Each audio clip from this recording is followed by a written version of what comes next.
की गई हम सब ने देखा। पूरा भारत भर उनका अफसोस जताया जा रहा है। राष्ट्रवादी कांग्रेस की ओर से बाबा सिद्दीकी की हत्या का निषेध करते हुए आज जिलाधिकारी को निवेदन दिया गया। हरियाणा के जितने भी दलित संगठन है उनकी जो जानकारी है उस जानकारी के मुताबिक कांग्रेस पार्टी जानबूझकर हरियाणा स्टेट इलेक्शन हार चुकी है। उन्होंने जब यह कोशिश की कि कांग्रेस पार्टी कांग्रेस के दलित नेताओं की जलील क्यों कर रही थी, उनको इग्नोर क्यों कर रही थी, उनको तवज्जो क्यों नहीं दिया जा रहा था, तब उनके ध्यान में आया कि कांग्रेस पार्टी और बीजेपी इनका अंदरूनी समझौता हो चुका है। पटियाला में कांग्रेस के अध्यक्ष खड़गे जी, सोनिया गांधी जी, राहुल गांधी जी, रॉबर्ट वडेरा जी है, चिदंबरम जी है, उनके बेटे जो है, उनके मामले पटियाला कोर्ट में शुरुआत होने वाले हैं और इसी मामले को लेते हुए ये मामले फिर 5 साल के लिए कोर्ट के सामने ना आए, इसलिए कांग्रेस पार्टी ने हरियाणा इलेक्शन में दलितों को जलील करने की कोशिश की, नेताओं को जलील करने की कोशिश की, ताकि उनमें चिढ़ आ जाए, नफरत की भावना कांग्रेस की तरफ हो और बीजेपी को वो वोट दे। और नतीजा यही हुआ कि दलितों में नफरत की भावना आई और उन्होंने बीजेपी को वोट दिया और बीजेपी की सरकार आई। ऐसी एक परिस्थिति है। महाराष्ट्र में आने वाले चुनाव के लिए पार्टी क्या तैयारी कर रही है? आप चौथी गाड़ी भी बना रहे हो। हम जो है आदिवासियों को लेके, ओबीसी संगठन जो है उनको लेके एक महास खड़ा कर रहे हैं। 90% तक जांच में कहूँ कि उनको सफलता मिली है, 10% बाकी है। 2-3 दिनों में जो है वो 10% भी सफलता आएगी और मेरे ख्याल से उस फ्रंट की जो शक्ल है वो हम लोगों के सामने ले आएंगे। अभी आप गठबंधन आपसे जुड़े हैं? आदिवासी संगठन जो है, एकलव्य संगठन आदिवासियों का है,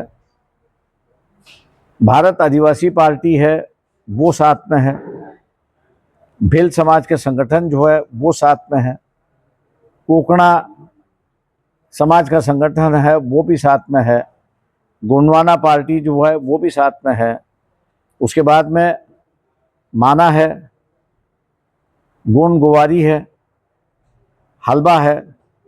ये सभी संगठन जो है वो इन आदिवासी संगठन के साथ में जुड़ चुके हैं और एक आदिवासी संगठन का एक रूप बन चुका है।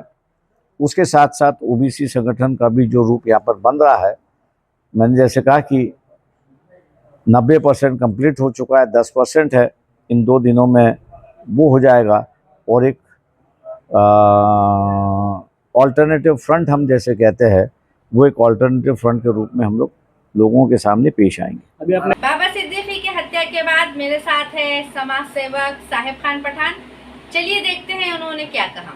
देखो, सबसे पहले तो मैं इसकी निंदा करता हूँ और बड़े अफसोस वाली घटना है जो आज हमारे महाराष्ट्र के जो बहुत बड़े दिग्गज नेता, मुस्लिम के नेता, जाने माने हस्ती, आज इनको जो है तो मिटा दिया गया है।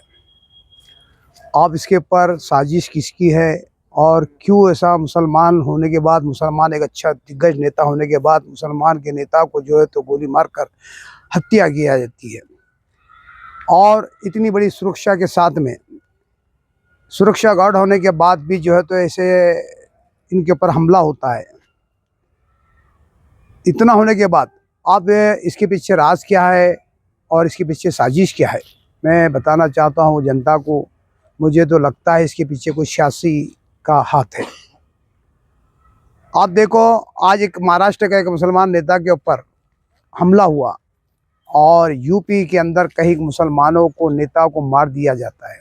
बड़े बड़े दिग्गज नेता यूपी के अंदर इनकाउंटर किया जाता है और जेल के सलाखों के पीछे डाल दिया जाता है और उनके घरों पे बुलडोजर चलाया जाता है।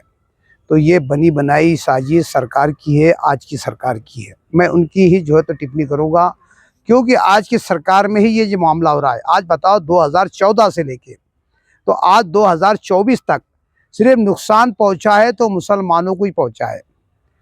आप मुसलमानों के मस्जिदों के ऊपर हमले होते हैं, मुसलमानों के खानकाहों के ऊपर हमले होते हैं, मुसलमानों के दरगाहों के ऊपर हमले होते हैं। सिर्फ टारगेट मुसलमानों को ही बनाया जाता है। आज वक्फ बोर्ड जैसी जो है तो कानून के ऊपर जो है तो उनकी धज्जियां उड़ाई जा रही है, कानून लाया जा रहा है, मुसलमानों की प्रॉपर्टी हड़पने का काम किया जा रहा है। तमाम खानखाओं के ऊपर इनकी नज़र है। तो तमाम जितनी भी देख लो, आप प्रोग्राम भी देख लो, हिंदू का प्रोग्राम आता है, हमारे हिंदू भाइयों का प्रोग्राम होता है। इसके अंदर कुछ पाखंडी लोग जो आरएसएस के गुंडे इसके अंदर मौजूद रहते हैं और जहाँ मस्जिद आती है वहाँ शोर शराबा खुद करते हैं और बदला मुसलमानों को करते हैं।